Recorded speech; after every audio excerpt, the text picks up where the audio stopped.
ഈശോ മിശിഹായിക്ക് സ്തുതിയായിരിക്കട്ടെ. മിശിഹായിൽ ഏറ്റവും സ്നേഹം നിറഞ്ഞവരെ, നമുക്ക് ഏവർക്കും വളരെ സുപരിചിതമായ ഒരു തിരുവചന ഭാഗമാണ് വിശുദ്ധ ലൂക്കായുടെ സുവിശേഷം 10-ാം അധ്യായം 38 മുതൽ 42 വരെയുള്ള തിരുവചന ഭാഗങ്ങൾ. മർത്തായുടെയും മറിയത്തിൻ്റെയും കഥ. ഈ ഒരു തിരുവചന ഭാഗത്തെപ്പറ്റി 2 വാക്ക് പറയുവാൻ പറഞ്ഞാലും നമുക്ക് ആർക്കും ഒരു ബുദ്ധിമുട്ടുമില്ല. മറിയമാകട്ടെ കർത്താവിൻ്റെ പാദത്തിൽ ഇരുന്ന് അവിടുത്തെ ശുശ്രൂഷിച്ചു, അവിടുത്തെ ശ്രവിച്ചു. മർത്തയാകട്ടെ പലവിധ കാര്യങ്ങളിൽ വ്യഗ്രചിത്തിയായി ഓടി നടന്നു. ഇതാണ് ഈ ഒരു തിരുവചന ഭാഗത്തെപ്പറ്റി കേൾക്കുമ്പോൾ അല്ലെങ്കിൽ ഓർമ്മിക്കുമ്പോൾ നമ്മുടെ ഉള്ളിലേക്ക് ആദ്യം ഓടിയെത്തുന്ന ഒരു ചിത്രം. എന്നാൽ ഈ സുവിശേഷ ഭാഗത്തിലൂടെ വിശുദ്ധ ലൂക്കാ സുവിശേഷകൻ നമ്മോട് പങ്കുവയ്ക്കുന്ന മറ്റൊരു സന്ദേശം എന്നത് ദൈവ മനുഷ്യ സ്നേഹബന്ധത്തിന്റെ ആഴങ്ങളെപ്പറ്റി അല്ലെങ്കിൽ അതിൻ്റെ പ്രത്യേകതകൾ എന്തെല്ലാമാണെന്നതാണ്. കാരണം ഇതിന് തൊട്ട് മുൻപ് വരുന്ന വചനഭാഗം നല്ല സമറിയാക്കാരന്റെ ഉപമയാണ്. മനുഷ്യ സ്നേഹബന്ധത്തിന്റെ ആഴങ്ങളെ ഏറ്റവും വളരെ മനോഹരമായി അവതരിപ്പിക്കുന്ന തിരുവചന ഭാഗം. ആരാണ് എൻ്റെ അയൽക്കാരൻ എന്നുള്ള ചോദ്യത്തിന് യേശു നൽകുന്ന നല്ല സമറിയാക്കാരന്റെ ഉപമയിൽ നിന്നും ദൈവ മനുഷ്യ സ്നേഹബന്ധത്തിന്റെ ആഴങ്ങളെ ചൂണ്ടിക്കാട്ടുന്ന കർത്താവിന്റെ പാദത്തിങ്കിൽ ഇടം പിടിക്കുന്ന, അവിടുത്തെ ശുശ്രൂഷിക്കുന്ന, അവിടുത്തെ ശ്രവിക്കുന്ന മറിയത്തിന്റെ കഥയിലൂടെ പകർന്നേകുന്ന വളരെ മനോഹരമായ തിരുവചന ഭാഗം. സഹോദര സ്നേഹബന്ധത്തിന്റെ ആഴങ്ങളിൽ നിന്നും ദൈവ മനുഷ്യ സ്നേഹത്തിന്റെ അനന്തതയിലേക്കുള്ള തീർത്ഥയാത്ര. ഇതുതന്നെയാണ് വിശുദ്ധ യോഹന്നാൻ ശ്ലീഹ തന്റെ 1-ാം ലേഖനം 4-ാം അധ്യായം 20-ാം വാക്യത്തിലും നമ്മോട് അരുളുന്നത്.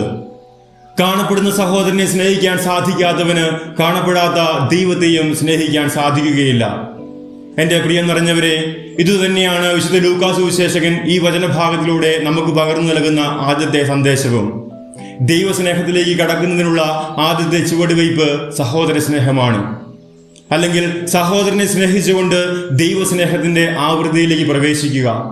ആദ്യം സഹോദരനെ സ്നേഹിക്കുക, പിന്നെ അതിൻ്റെ ഉറവിടമായ ദൈവസ്നേഹത്തിൽ വസിക്കുക. കാരണം സഹോദര സ്നേഹമാണ് ദൈവസ്നേഹത്തിന്റെ വാതിൽ. ദൈവസ്നേഹമാണ് സഹോദര സ്നേഹത്തിന്റെ ശക്തിയും മാർഗവും സ്രോതസ്സും. രണ്ടാമതായി ലൂക്കാ സുവിശേഷകൻ ഈ വചനഭാഗത്തിലൂടെ നമുക്ക് അരുളുന്ന രണ്ടാമത്തെ സന്ദേശം എന്നത് നാം ഓരോരുത്തരും ദൈവസ്നേഹത്തിൽ ആയിരിക്കുമ്പോൾ നമ്മുടെയൊക്കെ മനോഭാവം എപ്രകാരമായിരിക്കണം, അല്ലെങ്കിൽ നാം ഒക്കെ ദൈവത്തോട് എത്രത്തോളം ചേർന്നിരിക്കണം, അവിടുത്തോട് ഒപ്പമായിരിക്കണം എന്നുള്ളതാണ്. അതുതന്നെയാണ് വിശുദ്ധ ലൂക്കാ സുവിശേഷകൻ തൻ്റെ ഈ വചനത്തിന്റെ അവസാന ഭാഗത്തിൽ 10-ാം അധ്യായം 42-ാം വാക്യത്തിലൂടെ കർത്താവിന്റെ വാക്കുകളിലൂടെ നമ്മോട് അരുളുന്നത്.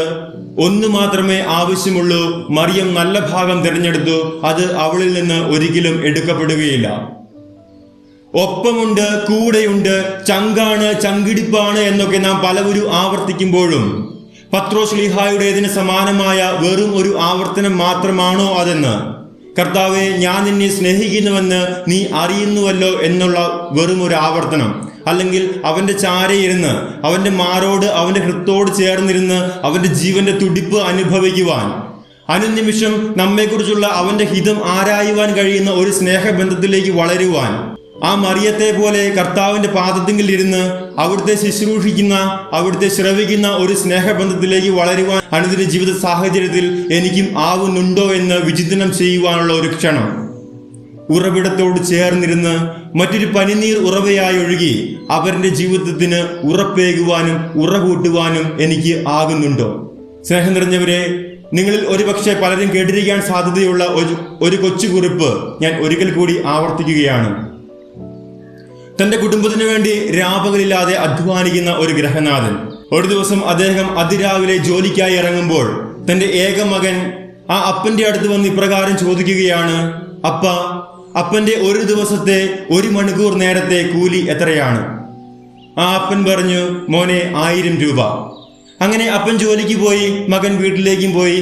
അന്ന് വളരെ വൈകി രാത്രിയായപ്പോൾ ആ അപ്പൻ ജോലി കഴിഞ്ഞ് തിരിച്ച് വീട്ടിലെത്തിയപ്പോൾ ആ മകൻ ചോദിച്ചു, അപ്പ, ഇന്നു മുതൽ 10 ദിവസത്തേക്ക് ഒരു 100 രൂപ വീതം എനിക്ക് തരാമോ? വളരെ സമ്പന്നനായിരുന്ന ആ അപ്പനെ സംബന്ധിച്ച് മകന് 10 ദിവസത്തേക്ക് 100 രൂപ കൊടുക്കുക എന്നത് വലിയ കാര്യമായിരുന്നില്ല. അങ്ങനെ അന്ന് മുതൽ ആ അപ്പൻ തന്റെ മകന് 100 രൂപ വീതം നൽകി തുടങ്ങി. അങ്ങനെ 10 ദിവസങ്ങൾക്ക് ശേഷം അതിരാവിലെ പതിവ് പോലെ അപ്പൻ ജോലിക്കായി മുന്നിലേക്ക് ഇറങ്ങിയപ്പോൾ കാറിന്റെ മുൻപിൽ മകൻ കാത്തു നിൽക്കുകയാണ്. തന്റെ ചുരുട്ടിയ കൈകളിൽ 100 രൂപയുടെ 10 നോട്ടുകൾ അപ്പന്റെ മുമ്പിലേക്ക് നീട്ടിക്കൊണ്ട് ആ മകൻ ഇപ്രകാരം പറഞ്ഞു: അപ്പാ, ഇത് 1000 രൂപയുണ്ട്. ഇന്ന് എപ്പോഴേലും 1 മണിക്കൂർ നേരം അപ്പൻ എന്നോടൊപ്പം ചെലവഴിക്കാമോ? ഈ ഒരു കൊച്ചു കുറിപ്പ് കേൾക്കുമ്പോൾ നമ്മുടെയൊക്കെ മനസ്സ് നൊമ്പരപ്പെട്ടേക്കാം, കണ്ഠം ഒന്നിടറിയേക്കാം. കാരണം സ്നേഹിക്കുന്ന ഒരാൾ ഏറ്റവും അതിയായി ആഗ്രഹിക്കുന്ന സമ്മാനം എന്നത് പണമോ സ്ഥാനമാനങ്ങളോ വാക്കുകൾ കൊണ്ടുള്ള പൊള്ളയായ പുകഴ്ത്തലുകളോ ഒന്നുമല്ല, മറിച്ച് നാം ഒക്കെ പലപ്പോഴും നിസ്സാരമായി കരുതുന്ന നമ്മുടെ സ്നേഹ സാന്നിധ്യമാണ്, നാം ആത്മാർത്ഥമായി ചിലവഴിക്കുന്ന നമ്മുടെ സമയമാണ്, ഒപ്പമായിരിക്കുന്നതാണ്. ഈ പശ്ചാത്തലത്തിലാണ് പരിശുദ്ധ ഫ്രാൻസിസ് മാർപ്പാപ്പ തന്റെ എൻസൈക്ലിക്കലായ ദി ലെക്സിറ്റ് നോസിൽ ഇപ്രകാരം പറയുന്നത്: ക്രിസ്തുവിന്റെ തുറന്ന ഹൃദയം ഒരു വ്യവസ്ഥയും കൂടാതെ നമ്മെ കാത്തിരിക്കുകയാണ്. അവിടുന്ന് നമ്മിൽ നിന്ന് ആവശ്യപ്പെടുന്നത് അവിടുത്തെ സ്നേഹവും സൗഹൃദവും ആവോളം സ്വീകരിക്കുക എന്നത് മാത്രമാണ്.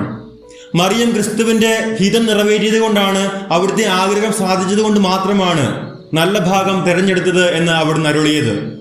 ഇവിടെ കർത്താവ് പ്രാർത്ഥന ശരിയും പ്രവർത്തനം തെറ്റുമാണ് എന്നല്ല പറയുന്നത്, മറിച്ച് ഓരോ പ്രവർത്തികൾ ചെയ്യുമ്പോഴും നമ്മുടെയൊക്കെ മനോഭാവം എപ്രകാരമായിരിക്കണം എന്നതാണ് കൂടുതൽ അടിവരയിട്ട് പറയുന്നത്.